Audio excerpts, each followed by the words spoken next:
نجات کا راستہ کیا ہے؟ نبی کریم صلی اللہ علیہ وسلم نے ارشاد فرمایا، تین باتیں نجات کا راستہ ہے۔ نمبر 1، زبان قابو میں رکھنا۔ نمبر 2، بلا ضرورت گھر سے نہ نکلنا۔ نمبر 3، اپنے گناہوں پر روتے رہنا۔ بسم اللہ الرحمن الرحیم۔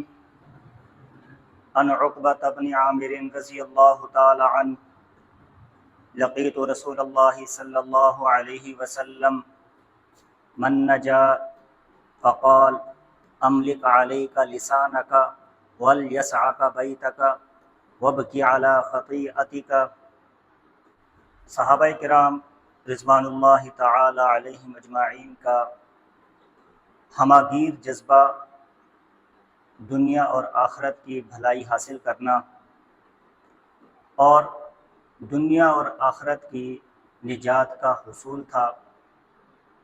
اسی جذبے کے پیش نظر حضرت عقبہ بن عامر رضی اللہ تعالی عنہ روایت کرتے ہیں، فرماتے ہیں کہ میں نے رسول اللہ صلی اللہ علیہ وسلم سے ملاقات کی اور میں نے سوال پوچھا، من نجا، یا رسول اللہ صلی اللہ علیہ وسلم نجات کا راستہ کیا ہے؟ آقا علیہ الصلوۃ والسلام نے تین باتیں ارشاد فرمائی۔ پہلی چیز ارشاد فرمائی، املک علیک لسانک، فرمایا کہ اپنی زبان قابو میں رکھو۔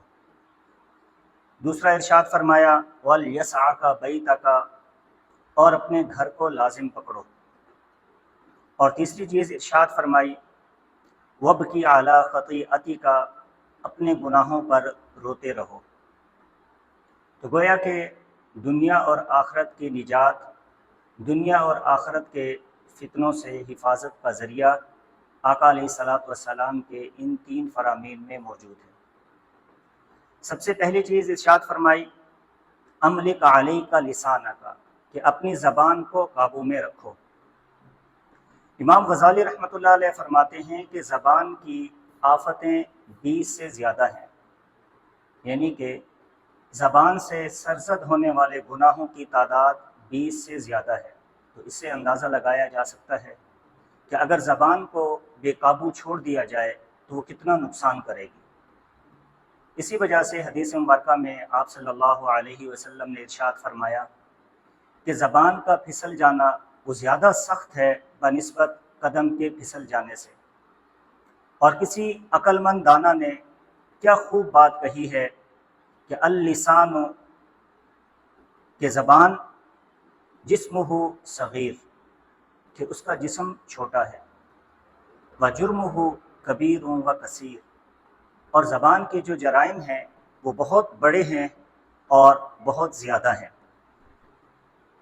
ترمذی شریف کی روایت ہے، حضرت ابو سعید خدری رضی اللہ تعالی عنہ روایت کرتے ہیں، فرماتے ہیں کہ اذا اصبح ابن آدم فإن الأعضاء كلها تكفر اللسان فتقول اتق الله فينا فإنا نحن بك فإن استقمت استقمنا وإن اعوججت اعوججنا۔ کہ جب صبح ہوتی ہے تو ہر انسان جب صبح کرتا ہے تو تمام کے تمام اعضاء زبان کے آگے ہاتھ باندھ کر کھڑے ہو جاتے ہیں اور زبان سے کہتے ہیں کہ ہمارے سلسلے میں تم اللہ سے ڈرتے رہنا، اگر تم ٹھیک رہی تو ہم بھی ٹھیک رہیں گے، اور اگر تم ٹیڑھی رہی، اگر تم بگڑ گئی تو ہم بھی بگڑ جائیں گے۔ اس سے بھی معلوم ہوا کہ زبان کا استعمال صحیح کرنا کتنا ضروری ہے۔ صحابی رسول حضرت سفیان بن عبداللہ ثقفی رضی اللہ تعالی عنہ فرماتے ہیں کہ میں نے نبی کریم صلی اللہ علیہ وسلم سے پوچھا، یا رسول اللہ، آپ میرے بارے میں سب سے زیادہ کس چیز کے بارے میں خوف کرتے ہیں؟ آقا علیہ الصلوۃ والسلام نے اپنی زبان مبارک کو پکڑا، ارشاد فرمایا کہ اس زبان کے بارے میں مجھے سب سے زیادہ ڈر ہے۔ صحابی رسول حضرت ابو ذر غفاری رضی اللہ تعالی عنہ ایک مرتبہ تنہا بیٹھے ہوئے تھے تو کسی صاحب نے ان سے پوچھا کہ آپ اکیلے کیوں بیٹھے ہوئے ہیں؟ تو حضرت ابو ذر غفاری رضی اللہ تعالی عنہ نے ارشاد فرمایا کہ میں نے نبی کریم صلی اللہ علیہ وسلم سے سنا ہے، آپ صلی اللہ علیہ وسلم نے ارشاد فرمایا الوحدۃ خیر من جلیس السوء والجلیس الصالح خیر من الوحدہ، کہ میں نے نبی کریم صلی اللہ علیہ وسلم سے سنا کہ تنہائی بری صحبت سے بہتر ہے، کہ ایک آدمی اکیلا ہو بنسبت ایک آدمی کسی بری سوسائٹی میں چلا جائے، کیونکہ اس کے ایمان کی حفاظت وہ اکیلا رہنے میں ہے۔ اور پھر فرمایا والجلیس الصالح خیر من الوحدہ، اگر کسی آدمی کو اچھی سوسائٹی مل جائے، اچھی کمپنی مل جائے، نیک صحبت مل جائے، نیک دوستی مل جائے، تو پھر فرمایا کہ اچھی دوستی اور نیک دوستی وہ زیادہ بہتر ہے تنہائی سے۔ تو حضرات صحابہ کرام نے اس جملے کو خوب سمجھا اور پھر اس پر عمل بھی کیا۔ دوسری چیز جو آقا علیہ الصلوۃ والسلام نے ارشاد فرمائی وَلْيَسْعَكَ بَيْتَكَ، کہ اپنے گھر میں رہو۔ اس کا کیا فائدہ ہے گھر میں رہنے کا؟ اس کے سب سے بڑے فائدے تین ہیں۔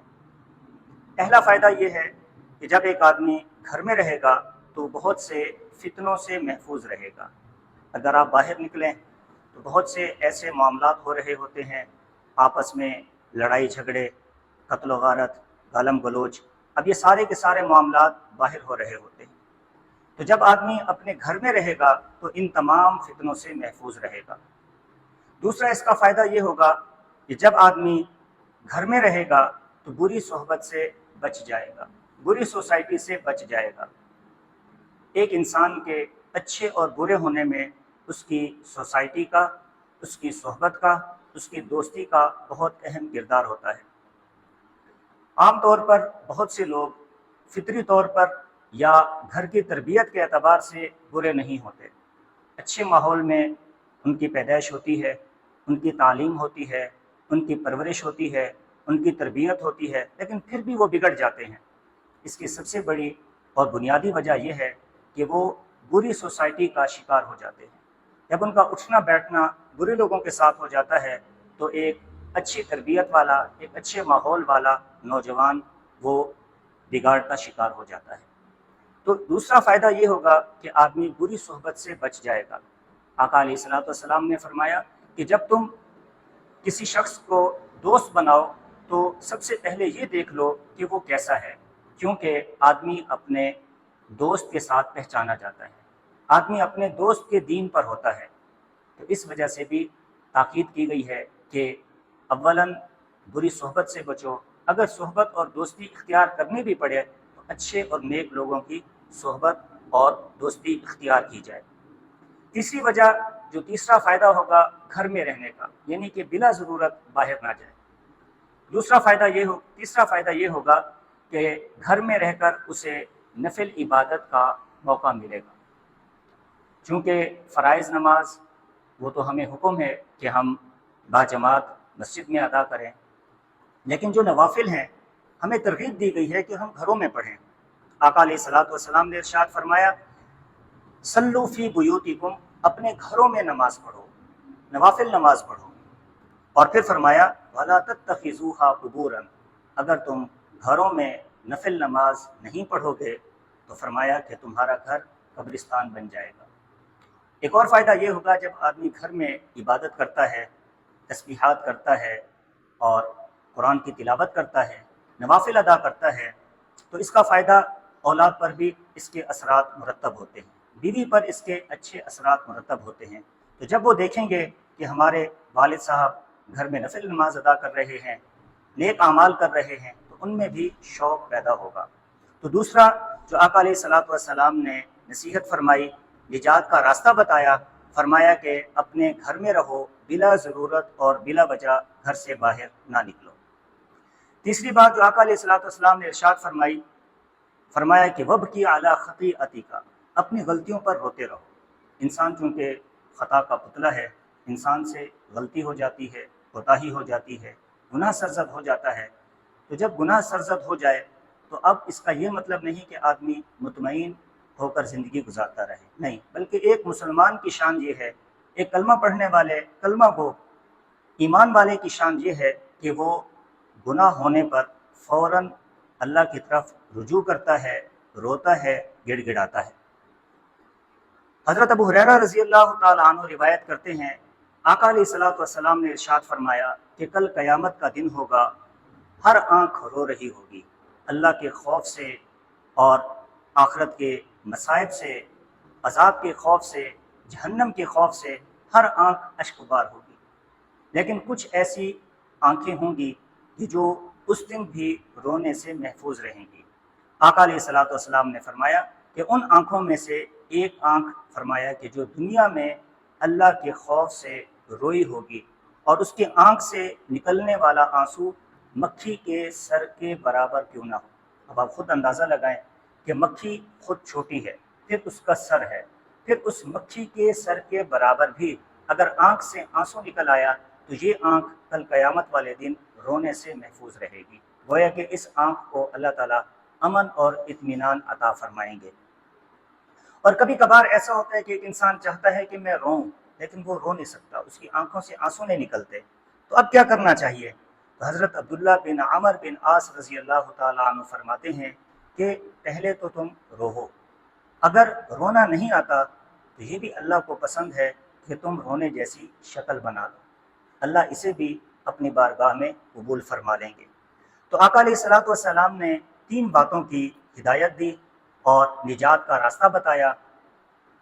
ان میں سے سب سے پہلی چیز فرمایا کہ اپنی زبان کو قابو میں رکھو، دنیا اور آخرت دونوں قسم کے جو نقصانات ہیں ان سے تمہاری حفاظت ہوگی۔ دوسرا فرمایا بلا ضرورت گھر سے باہر نہ نکلو، اور تیسرا فرمایا کہ اپنی غلطیوں پر روتے رہو۔ تو آج اگر ہم غور کریں تو معاشرے میں لڑائی جھگڑا، بہت سے فسادات کا ذریعہ زبان بنی ہوئی ہے۔